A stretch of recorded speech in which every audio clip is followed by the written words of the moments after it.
So, NFL insiders are calling the Bengals bluff. That's right. They're calling the Bengals bluff on the T. Higgins situation. Yesterday, we officially franchise tagged T. Higgins, the non-exclusive franchise tag, which means a team would have to give us 2 first-round picks in order to negotiate a contract with him. And then we have an ability to match that contract. If we do not want to match it, we get 2 first-round picks. Now, obviously, no team is interested the second that second situation, the latter of that, happens, right?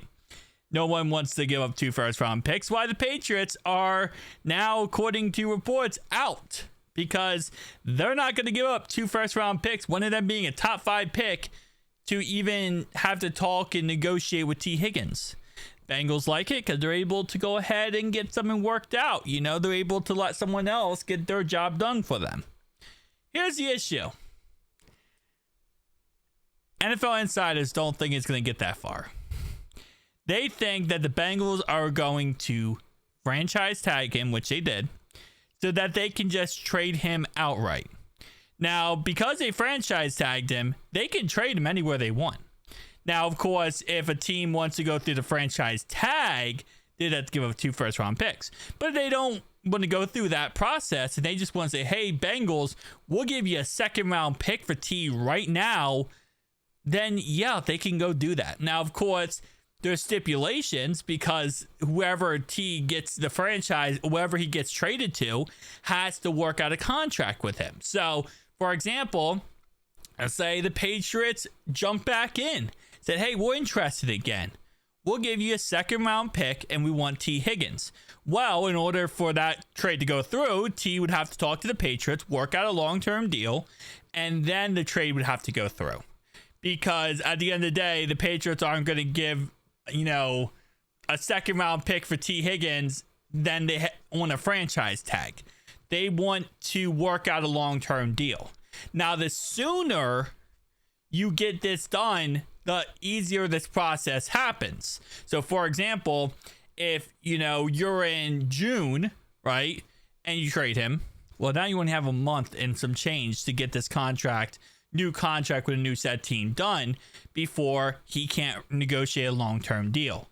So you, in theory, would want to trade him early if you're going to trade him. Now, again, I'm going off the theory that no team is going to give us 2 first-round picks, which logically speaking, they're probably not.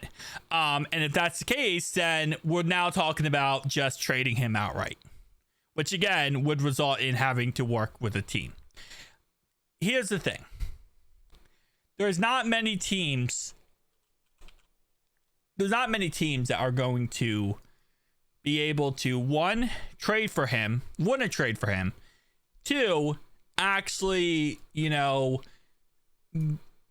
work out a new contract with him. Because it's a process. It's going to be a very long process, and you have to trade capital, plus you have to give that up. Now, a lot of times in these situations, what ends up happening is a team will be like, you know what?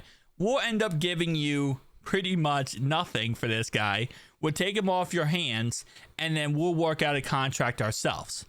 But the Bengals are not going to play ball like that. They are going to want to get this contract situation figured out with that team, but also get the most humanly possible back. Patriots are out right now.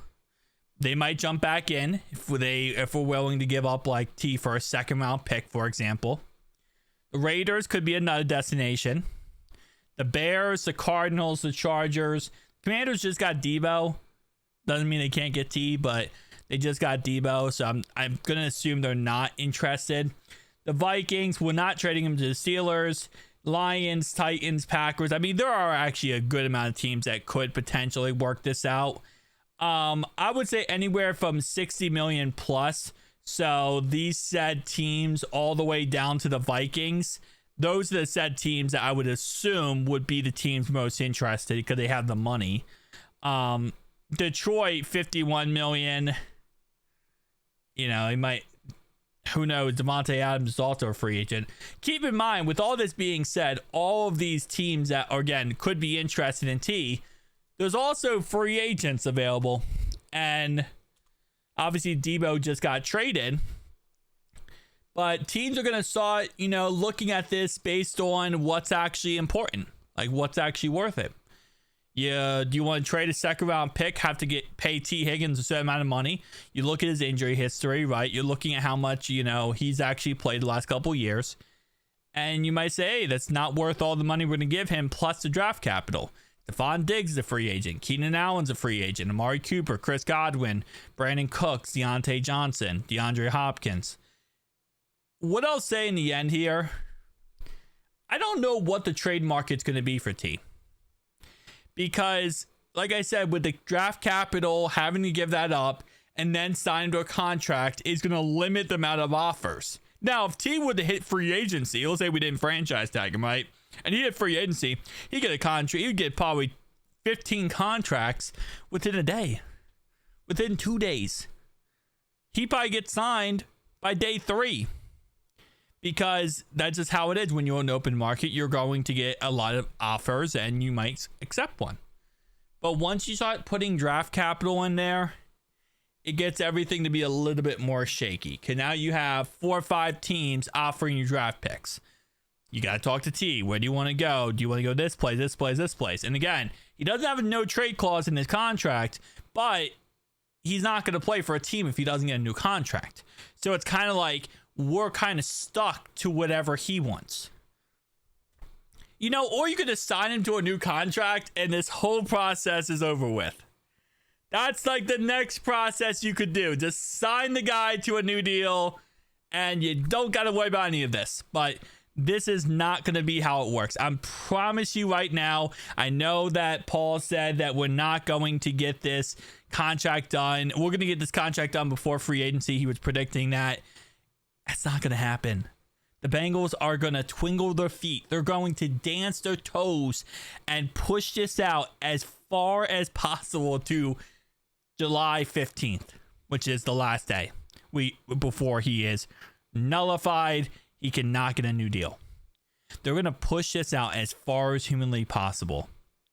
And we're just going to keep twinkle toesing our way closer. It's not going to be an easy process. It's going to be a very long offseason dealing with this over and over and over again.